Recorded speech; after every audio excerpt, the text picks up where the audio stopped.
I am now Master Ball rank in Pokemon Pocket, and today I want to do a tier list on all of the decks you might be thinking about playing, showing you guys which ones you should be playing in which ranks in order to tier up faster. Getting into Master Ball is incredibly difficult and incredibly time consuming. I'm going to try to stay within the top 1000 and get that cool emblem. I'm hovering around 600 right now. But if you guys want to see more ranked content, more ranked guides, make sure you sub to the channel, like the video. I would really appreciate it. So as with any Tilly tier list, I got to talk about what these ranks mean. How are we doing this? So as you can see, I have sectioned off portions of the ranked ladder. And the way I'm going to do it is we will put a deck like, let's say, Beedrill, bottom Pokeball. This means I would not play Beedrill past any rank outside of the top one here.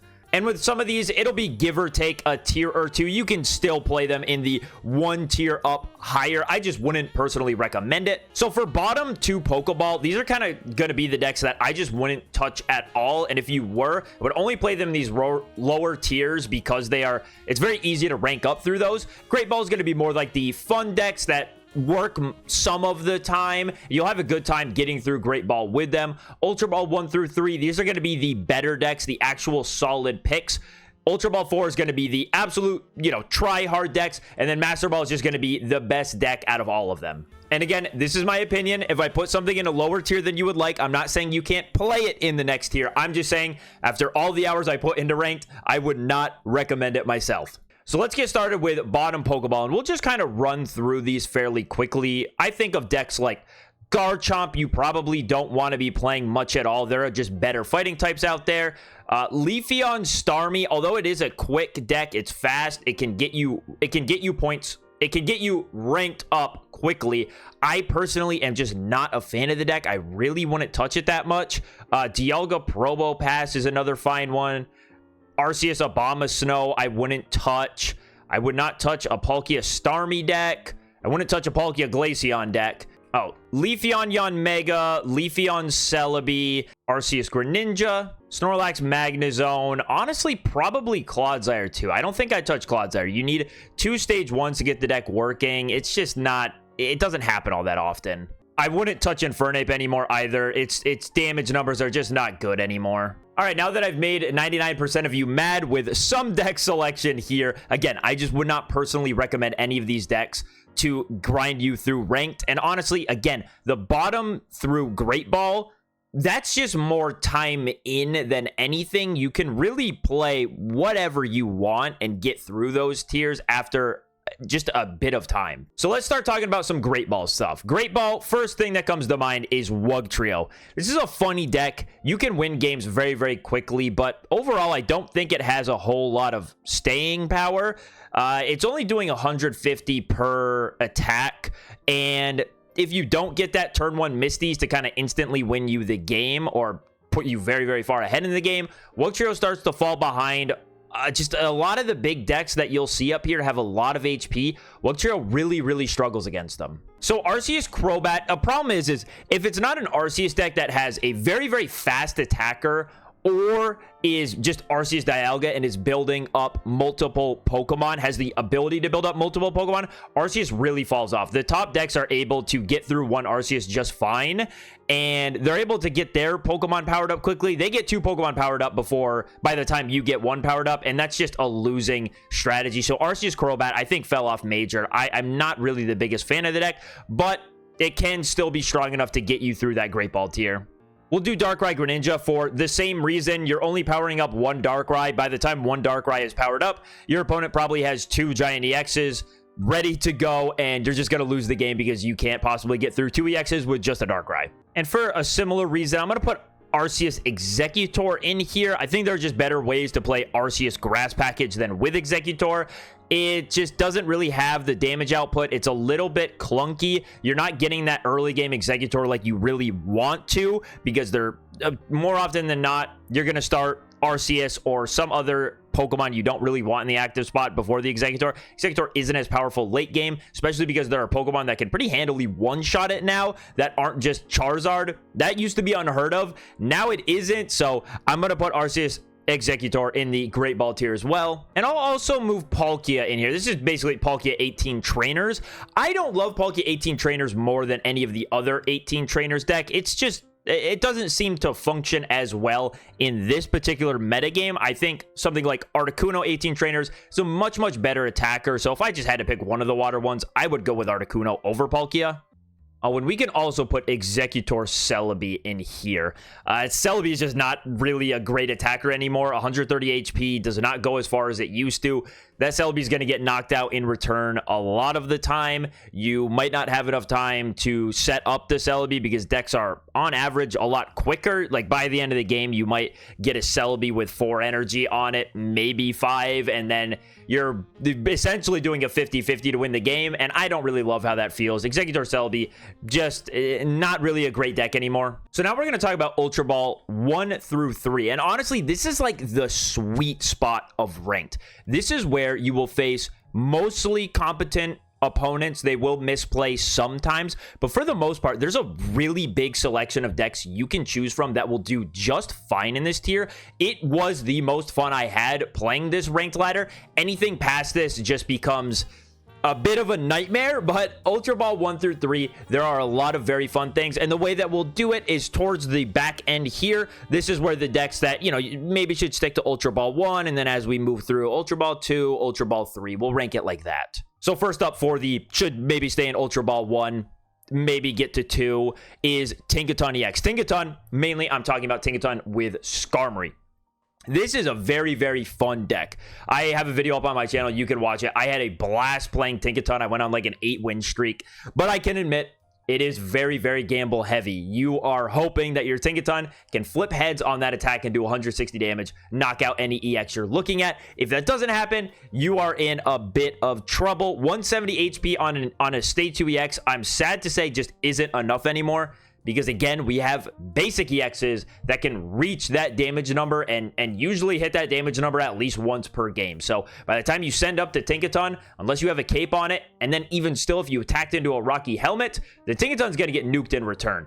It does have the speed thanks to the Skarmory we pair it with, so you are able to really pressure your opponent while you're setting up the Tinkaton, but just Tinkaton's natural unreliability makes me stick him down here at like the Ultra Ball 1 range. Right alongside him, I think I'm going to do the solo Beedrill deck. This is fun. I was playing it in Ultra Ball 4. It's a really, really good time. It's a little bit tricky to get set up. I like playing the very heavy energy denial route because I feel like it needs that. Beedrill needs kind of at least a coin flip on Team Rocket's Grunt to get through most games. It's also very difficult because you need to set up 2 Beedrill. You will almost never win a game just by 1 Beedrill. You almost always need to get 2 of them set up, and that's a pretty big ask. We're trying to set up 2 stage 2s to execute our game plan and win the game. Doesn't happen all that much. It can be a little bit inconsistent, but if you high roll with Beedrill, it is like one of the most fun decks to play. I really enjoyed my time with it, but still, I would keep it down here by the Ultra Ball 1s. Another one I'm going to do is Skarmory Magnezone. So to me, this deck Magnezone just doesn't really have the damage output that it used to. Magnezone Skarmory is, again, you try to get that speed from Skarmory, but then your backup attacker is Magnezone. It only does 110 damage. 130 if you boost it with a red. Basically, any threat you're going to try to knock out, you're going to have attacked into it with a Skarmory first. There are, again, a lot of very big EXs. Skarmory would need to attack most of these big EXs in between all of their healing like 4 times just to knock out one of them. It's not going to happen all that often, but you can kind of just run your opponent off the board with this deck. Skarmory to 50 damage each turn is very, very difficult to deal with. It can prey on some of these lower price decks as well. Yeah, I think it's fine. I think it's a fine choice for Ultra Ball 1, mostly due to the fact that Skarmory is so fast, and sometimes it can just be hard for your opponent to take out 3 1-prizers to win the game. Oh, this guy needs to be a little bit farther down, maybe here.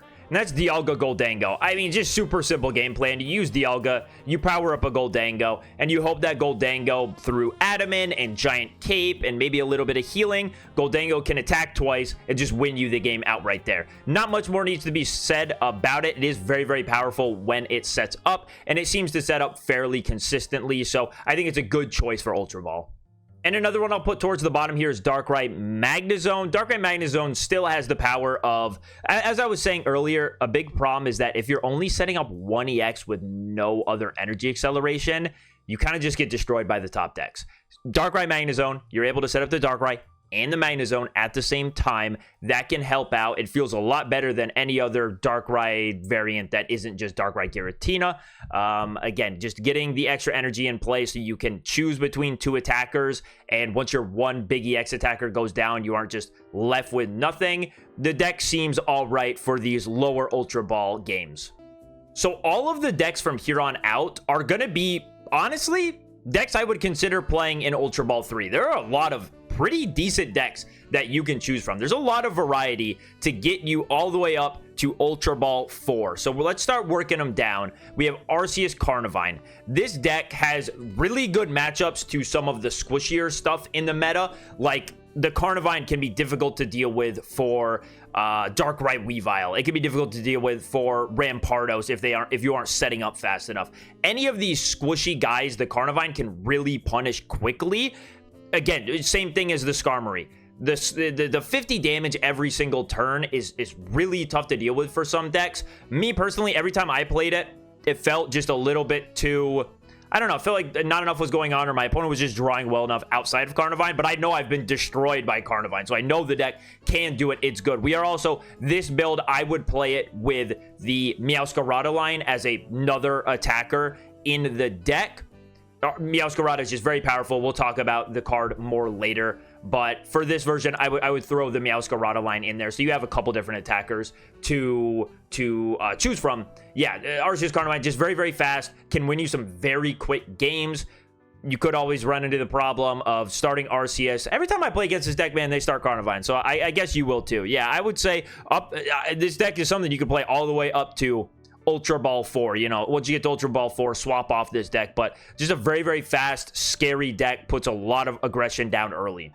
Now, as far as 18 trainer decks go, I don't love the Giratina past, or the Articuno past Ultra Ball 3.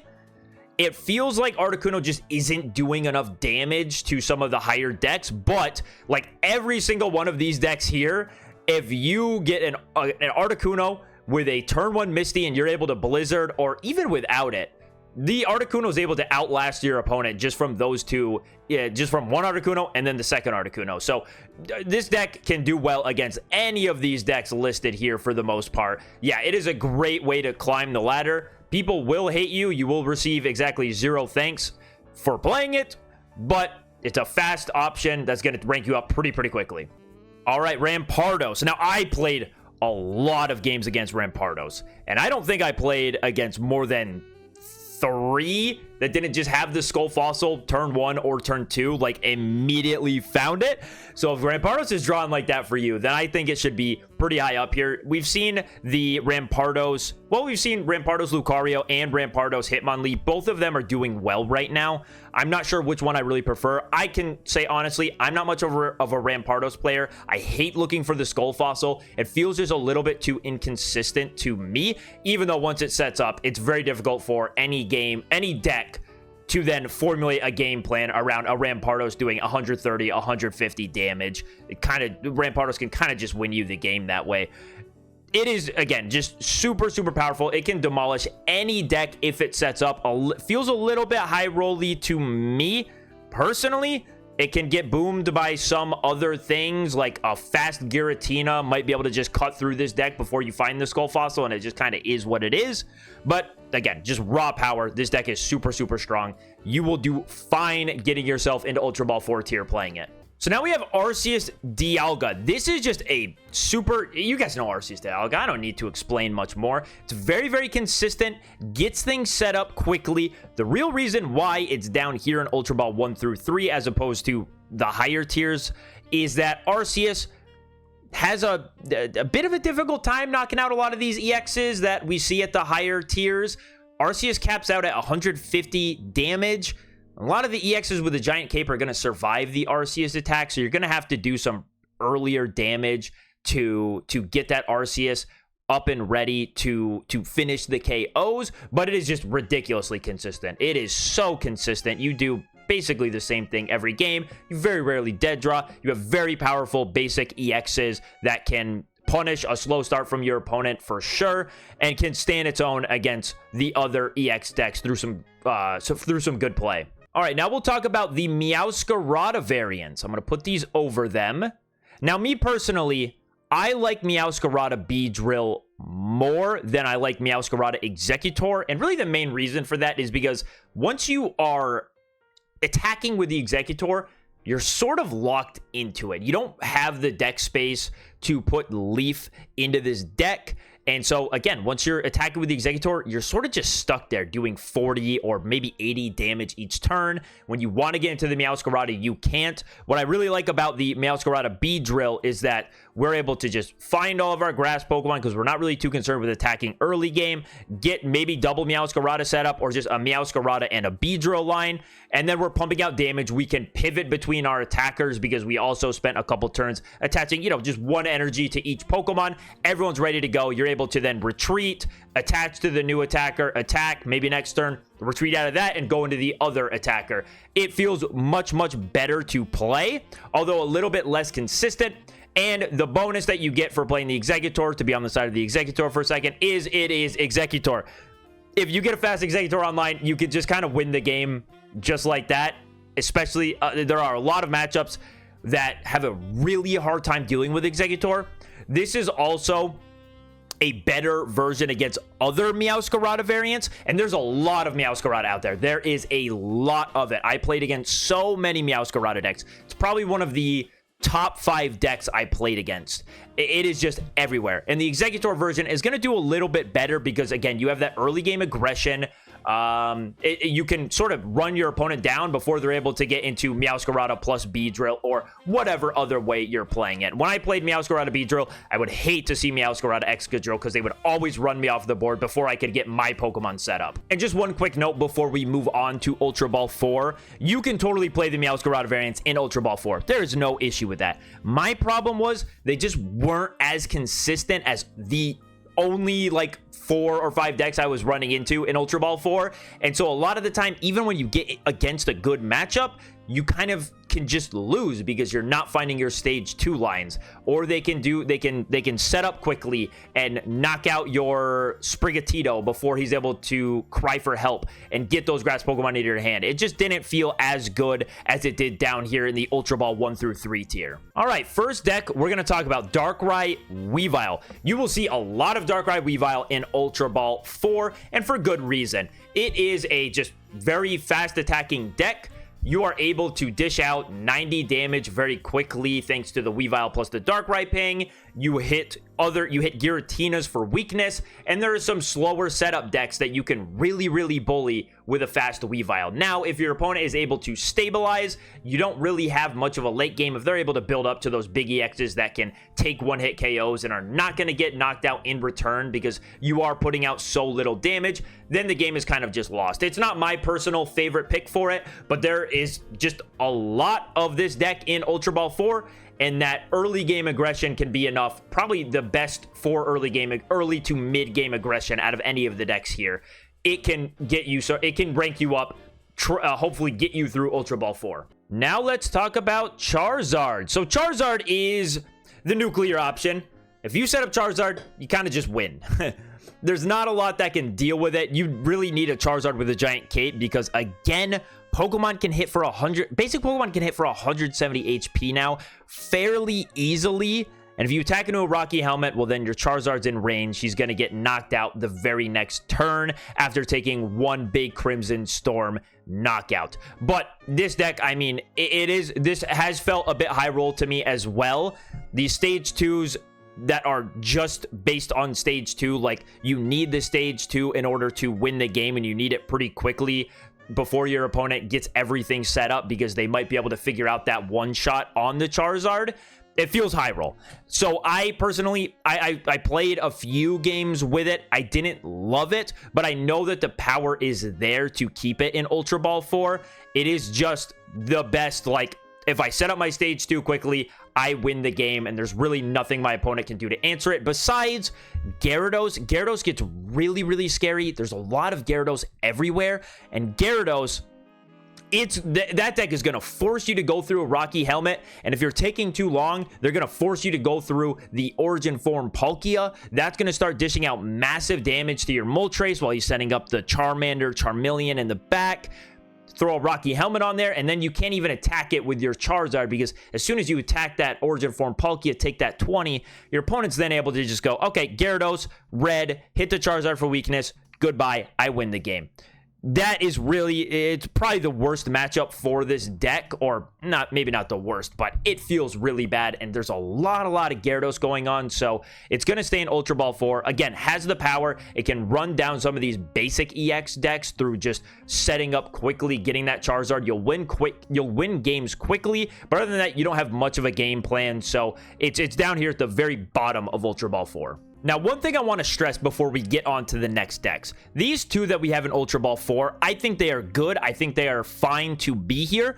You will play against these decks, but you will not play against them as much as the last 4 decks I'm going to show you. It really is, Ultra Ball 4 becomes a really circular, I guess there's 4 decks, so a square sort of meta of you pick one deck and you take pretty good matchups to the other 3, but then you have an auto loss to one of them. You just can't really do much if you run into it, and because it's really, everyone's playing the same 4 decks, you're going to hit it quite a bit. So you combo in taking an auto loss to 25% of the decks out there, plus natural inconsistencies. Sometimes games don't go your way. It can get really hard to grind out of Ultra Ball 4. It is a major time sink to try to get out of this tier. I have not found a better way other than just pick one deck here when you're in Ultra Ball 4 and just play it. If you start running into the bad matchup, just queue through it. You will get through it, I promise you, because otherwise you're going to do what I did, which is deck swapping. You start swapping your decks, and now you're hitting 2 bad matchups in a row. You swap your deck, you hit 2 bad matchups in a row. You swap your deck, you hit 2 bad matchups in a row, and suddenly you've lost 8 games in a row through no fault of your own other than you ran into the auto loss over and over and over. Now, the first one I'm going to put here is Giratina Mewtwo. Giratina Mewtwo feels the weakest out of the big 4 for me, simply because it does fine against Giratina Darkrai. It is very fast, so even though it loses to some of the other big 4, you can sometimes just kind of outpace them, win the game before they get set up. But I feel like it takes 2 decently rough matchups to some of the other big 4, so I have it as my bottom one. I personally didn't play that much with it because it felt like matchup roulette was really not going my way with it. I don't love it as much, but it is just undeniably powerful. Like Giratina Mewtwo is going to beat most other decks you see here all of the time, but when you're in Ultra Ball 4, you're not worried about all of these other decks. You're worried about 4 decks pretty much exclusively. Now, this next one is going to be biased, but Gyarados EX, ridiculously powerful. This deck has a fantastic matchup against anything with Giratina in it. Giratina can just not really deal with a big Gyarados. It's just outside of their damage range. You can do things to keep your Gyarados from attacking into a Rocky Helmet. It really takes a well-placed Rocky Helmet for them to be able to knock out the Gyarados. You also have Misty, so you might just pop off and win the game immediately. There is that potential there, especially with the Origin Form Palkia. My main problem is that this deck hates to see fighting decks. Outside of the big 4, there is one fighting deck in the big 4, but outside of the big 4, you will run into a lot of Rampardos. A lot of Rampardos are just random things with Hitmonlee in it. They pop up all the time, even though they're not necessarily as strong as some of these other decks. But when you're playing Gyarados and you see a Hitmonlee, it sort of wraps for you, and that's why I have it as the 3rd of the big 4. Now, this might be biased because I'm a Gallade main, but I really do think this deck is incredible all around. Out of all of these decks, all of the big 4, I feel like Gallade takes, on paper, the best matchup spread to them. There isn't necessarily an auto loss here. The best deck in the format, you don't really take a favorable matchup to, which hurts because you're going to run into it all the time, but it is still winnable. It's not like you're Gyarados and when you see a Hitmonlee, you lose 70% of the time. Gallade doesn't really have that. Its only issue, the only thing that holds it back, is that it is a stage 2 and it can have some consistency issues. There are ways I have won games in some of the most unique ways you can think. This deck really allows you to express yourself as a player, which is why it is my personal favorite. I'm looking at my screen right now. I'm currently on a 9-win streak in Master Ball with it because I feel like it just gives me the opportunity to outplay my opponents. And Gallade, its worst matchup, hates to see it, is stuff like Meowscarada. It can't do well against Meowscarada. Darkrai Weavile, incredibly difficult matchup. As you start to get out of Ultra Ball 4 and Master Ball, you're gonna stop. I'm not running into Darkrai Weavile as much anymore. I'm definitely not running into Meowscarada decks. Those do not pop up all the time. So it feels like, honestly, like Gallade could even be in Master Ball. I'm just saving Master Ball for the best deck. But realistically, these 5 decks are all Master Ball decks. But we're saving the Master Ball as the exclusive. This is the best deck. But, you know, these could all really be in there. So Gallade, I love it. I cannot get enough of this deck. It is the one deck I play that really makes me feel like I have a say in what's happening. And once you get away from the Meowscaradas and the Weaviles, these people trying to play, 1, Meowscarada is very fun, and then 2, Weavile's really fast. Once you can get away from those decks, Gallade really, really shines. All right, and then I don't know if anyone's surprised. Maybe, can we... I'm honestly all for not even calling this the best deck, but this is the deck you're going to run into the most in Master Ball. This is almost all I've hit in Master Ball. Is like 80% of my games are against Giratina Darkrai. This is all anyone's playing. The reason for that is that it is super consistent, obviously. You're setting up 2 EX attackers at the same time, and you pull that off every single game. If you're playing against a stage 2 like Gallade, yeah, Gallade can win games against you, 100%. But you're going to win the games where Gallade just doesn't get set up fast enough because you can start attacking with a Darkrai very quickly. And then in the back is a Giratina that can very easily one-shot Gallade. If Gallade dead draws, Giratina Darkrai takes it. If any of these decks here stumble for even a moment, Giratina Darkrai is going to take it. It really preys on the natural inconsistencies of any deck that isn't just running basic Pokemon, and also can't say that, hey, I'm setting up 2 EXs at once. It is just a fantastic deck. You will hit bad matchups if players do hit what they need.